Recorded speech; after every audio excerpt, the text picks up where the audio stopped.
In Peru, electoral authorities have finally concluded processing 100% of the ballots cast in Sunday's presidential election, with leftist Pedro Castillo maintaining his lead over far-right candidate Keiko Fujimori. Cuban parliamentarians have rejected the latest attacks by far-right members of the European Parliament against the island after a resolution was approved condemning alleged human rights violations in Cuba. The Israeli occupation security forces assassinated 2 members of the Palestinian Authority's military intelligence during a pre-dawn raid.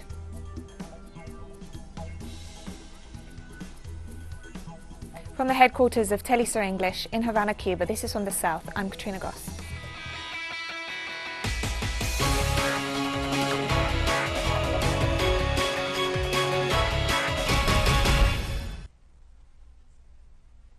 In Peru, electoral authorities have finally concluded processing 100% of the ballots cast in Sunday's presidential election, with leftist Pedro Castillo maintaining his lead over far-right candidate Keiko Fujimori.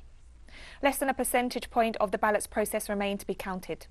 Castillo currently has an advantage of almost 69,000 votes over Fujimori in what has been one of the closest presidential races in the country's history. Meanwhile, Fujimori is attempting to have 200,000 votes annulled, alleging fraud with no proof whatsoever. All international observer missions have denied any significant irregularities witnessed in the process. Meanwhile, Peru's Congress sessioned on Wednesday to begin debates on 12 constitutional reform bills in what analysts and political sectors decried as a clear attempt to block an eventual Pedro Castillo administration.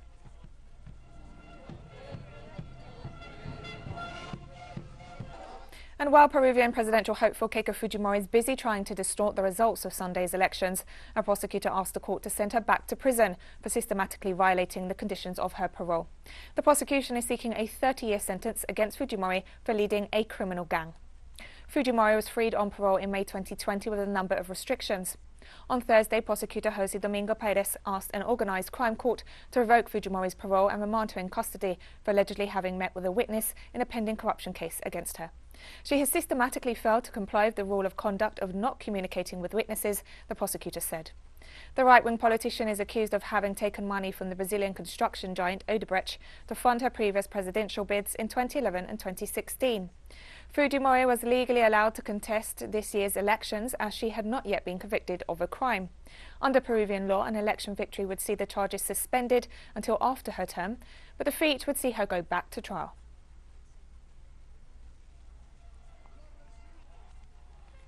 And Argentina's president, Alberto Fernandez, has officially recognized Pedro Castillo as president-elect of Peru. In a tweet, he noted he had communicated with Castillo, to whom he expressed his desire to join efforts and work in favor of Latin America, noting that Argentina and Peru are deeply twin nations. He also congratulated the Peruvian people for the democratic exercise.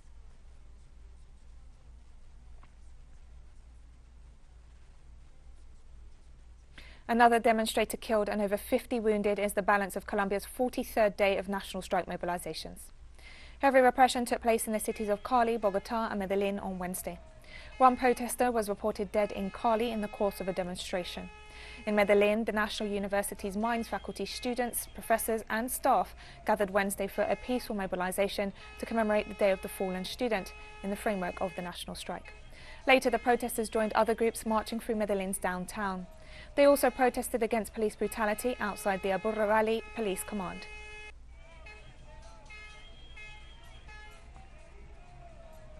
The mobilization was attacked by security forces with an initial toll of 23 injured, most of them due to burns, lacerations and asphyxia, according to the alternative media outlet Colombian Informa on Twitter.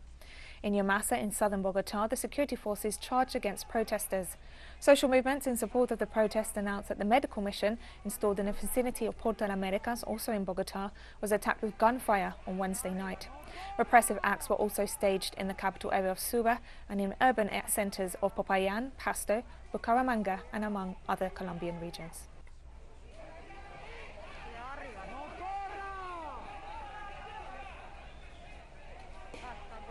The government of Dominica has signed an agreement with a Quebec firm to launch construction of the Caribbean Islands International Airport.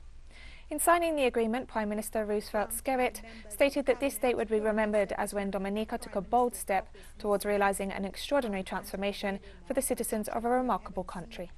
Tourism is the main source of income for the Eastern Caribbean island, with a population of just some 70,000. The airport was one of Spirit's main campaign promises in the elections held in December 2019. The project will take 5 years for completion. The construction project will be executed in 5 phases, valued at just over $1 billion Eastern Caribbean dollars, and is expected to be completed within 5 years. It will be built to meet the new resilience construction standards in this country. We are not just building for today, but for the future, and to survive natural disasters. Indigenous and rural workers of Cotopaxi in Ecuador are resisting the imposition of soaring fuel prices. The movements hope to join forces with the transport sector. Our correspondent Denise Herrera brings us more details from Quito. The economic situation left by former President Lenín Moreno continues to be under scrutiny. Different sectors have carried out several actions against the fuel price ban established by Moreno, which progressively removed the gasoline subsidy. Part of the country's indigenous organizations announced the first mobilization 2 weeks after President Guillermo Lazo's inauguration. We reject the progressive fuel price increase that has raised fuel prices by 3 to 5%. It has been said that we must wait for the government, but the prices do not wait, and they are suffocating us in this economic reality. That is why we demand the repeal of this plan and to call all sectors to be able to put together a project on the subsidy policy. Meanwhile, the government announced the first approach with the transportation sector, with which it has agreed to hold technical meetings to study gasoline pricing schemes. We are starting today to form this committee, and we will give the names of the persons who will be members. And next Monday, we will have the first meeting with the President to analyze item by item. We will be focused on fuel prices for these technical meetings. We are not asking for any benefit, but rather to respect the legal safety of transportation. The Minister of Finance has different priorities. In his first statements, he assured that he is working on the vaccination plan as a priority to reactivate the economy and pointed out that new measures will be announced soon. This government's priority is the massive vaccination plan that is underway and for which the Minister of Finance has been working hard to fund the plan. We want an economy open to foreign investment. According to official data, Moreno left the country with a 7.8% national product drop in real terms. In December 2020, poverty at national level reached 32.4%, and until April 2021, the quality of employment continued to fall. Adequate employment was estimated at just 32.6%. Thus, leaving the remaining 2/3 of the economically active population is in a situation of informality or precariousness. Denise Herrera, TeleSUR, Quito, Ecuador. More than 200 people seeking to cross into the United States were found on Wednesday in 2 homes in the border city of Ciudad Juarez in northern Mexico. The asylum seekers, most of them from Guatemala, Honduras, El Salvador, Nicaragua, Ecuador, Brazil and Mexico, had been locked up and crammed together for more than a month, according to Mexican authorities. The local police reported that the group included 16 children and 3 pregnant women. In April alone, some 178 asylum seekers were apprehended at the border, mostly Central Americans, representing the highest number in 20 years, according to US authorities. Despite relaxing some of the harsh immigration policies of his predecessor, US President Joe Biden is trying to discourage people from traveling to the country through agreements with regional governments. His Vice President Kamala Harris visited both Guatemala and Mexico this week, promising financial aid to boost economies. Massive migration has been the result of the collapse of economies in the region based on neoliberal policies. And we'll be right back after this very short break, so don't go away.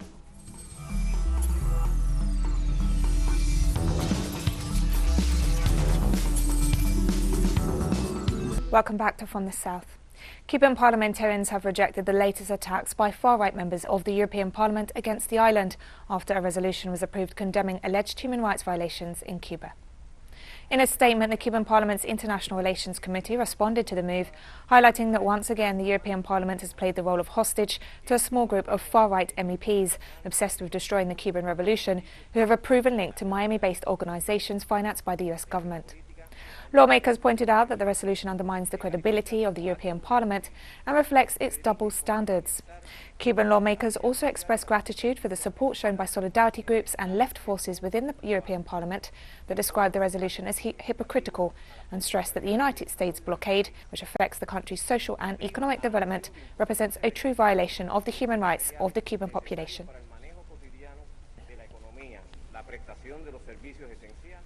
And Cuban Foreign Minister Bruno Rodriguez took to Twitter to condemn the resolution of the European Parliament against Cuba. He stressed that the country will continue the construction of a more equal and democratic socialist society in the face of the rhetoric of representatives of the far right linked to US subversion. On Tuesday, during a debate on the resolution, the European Union's Foreign Policy Chief, Joseph Borrell, clarified that the official position of the EU has always been opposed to the United States blockade of Cuba.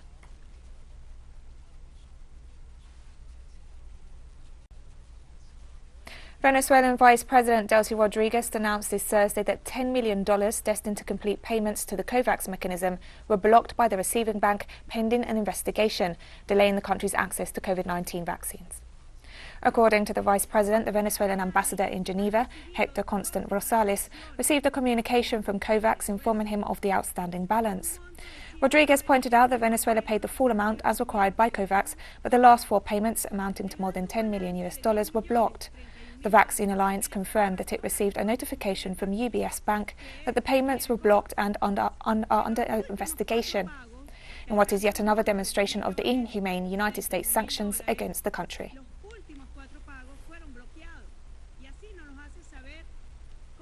On Thursday, United States President Joe Biden met with the Prime Minister of the United Kingdom, Boris Johnson, on the eve of the Group of Seven summit.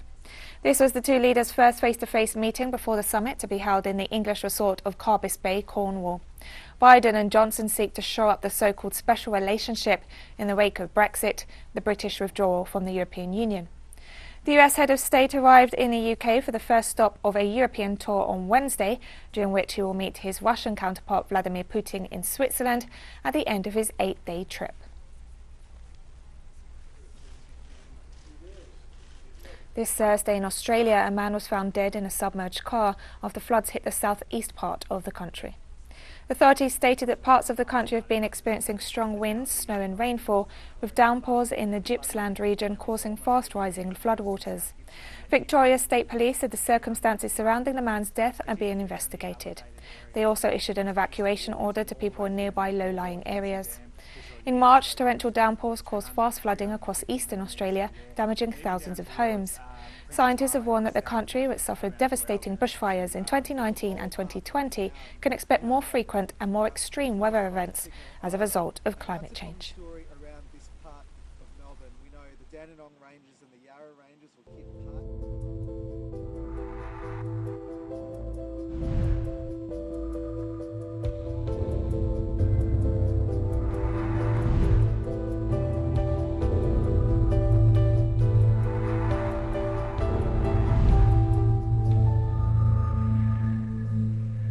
The World Health Organization's Europe director warned on Thursday that the highly transmissible COVID-19 strain first identified in India is about to take hold in the region, as many countries prepare to ease restrictions and allow more social gatherings and also travel across their borders. Some 36 countries out of 53 are easing restrictions due to declining COVID-19 cases. Whilst we should all recognize the progress made across most countries in the region, we must also acknowledge that we are by no means out of danger. With increasing social gatherings, greater population mobility, and large festivals and sports tournaments taking place in the coming days and weeks, WHO Europe calls for caution. This Thursday, the European Parliament urged the European Union to reverse its position and support a proposed temporary lifting of intellectual property rights for COVID-19 vaccines, backing a push by many developing nations. The resolution stated that only a fraction of the 11 billion shots needed to vaccinate 70% of the world's population has been produced, and that relying on pledges of excess doses from richer nations is not enough. Industrialized nations, home to large pharmaceutical companies, have resisted the release of patents, arguing that a waiver would not boost production and could undermine future research and development on vaccines and therapeutics.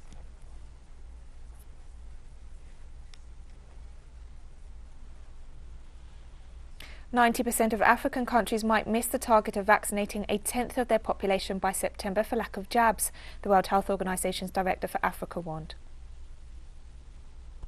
Push to fully vaccinate 10% of the population in every country by September. And to reach this goal, Africa needs an extra 225 million doses. This will really require a massive effort, as our early projections indicate that without a significant boost in the availability of vaccines, only 7 African countries will achieve this goal. This Thursday, Argentina's lower house debates a draft bill on epidemiological controls. The pandemic law was sent to Congress by the national government and has already been approved by the Senate. The hope is that it will be approved by Friday, when the current restrictions in place to address the coronavirus expire. The bill would allow regional authorities to enforce local restrictions in areas with low COVID infection and death rates. The national government would continue to establish restrictions in areas with a larger number of cases per 100,000 inhabitants. The measure is intended to speed up decision-making and, above all, the application of urgent measures. It also seeks to avoid the government having to issue an emergency decree every time restrictions are required to tackle the spread of the virus. The bill comes almost a month after the local government of Buenos Aires, in dispute with the national government, announced the reopening of schools, despite the surge in COVID cases, leading teachers to take strike action. And we have more stories coming up after this final short break, so stay with us.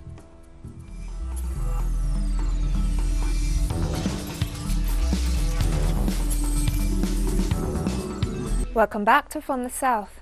The Israeli occupation security forces assassinated 2 members of the Palestinian Authority's military intelligence during a pre-dawn raid. The 2 intelligence officers were killed during an Israeli forces raid in the city of Jenin in search of wanted Palestinians, one of whom was also killed in the shooting. Israeli special forces dressed in civilian clothing attempted to detain wanted Palestinians outside the headquarters of the Palestinian Military Intelligence Unit in the northern West Bank city. A 3rd member of the intelligence forces was critically injured in the shooting. A general strike in the district of Jenin was called on Thursday to mourn the latest Palestinians killed by Israeli gunfire.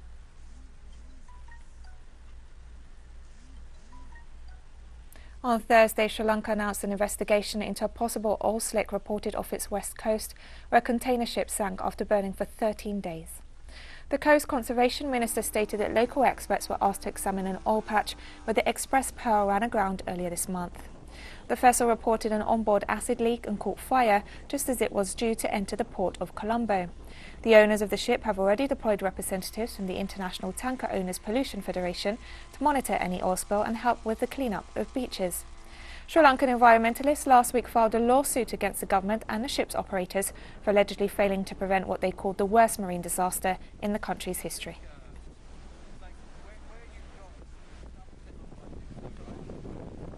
On Thursday, people blocked streets in Sudan's capital, Khartoum, with burning tyres to protest the government decision to scrap subsidies on petrol and diesel that more than doubled prices. Finance Minister Jibril Ibrahim said scrapping the subsidies was part of policies aimed at serving the interests of the Sudanese people and economy. Sudan's economy has sunk further into a deep crisis since the overthrow of Omar al-Bashir in April 2019, sparking frequent demonstrations and risking social unrest in the country in a process of transition. The Sudanese Professionals Association said in a Facebook statement that they call on protesters to take to the streets daily until the unjust decisions are overturned. Sudan's transitional government hopes the reforms will make it eligible for an IMF debt relief initiative to settle a staggering $60 billion in foreign debt. Increase has not been studied because raising the price of a little from 128 to 290 will lead to a threefold increase for the consumers. So if a driver normally asks for 3,000, he will ask for 9,000, and thus the people will be directly affected. And we've come to the end of this news brief, but remember you can find these and many other stories on our website at telesurenglish.net. You can also follow us on social media for all the latest news. We're on Facebook, Twitter, Instagram and Telegram, plus you can catch up on our shows on our YouTube channel. For TeleSUR English, I'm Katrina Goss and thank you for watching.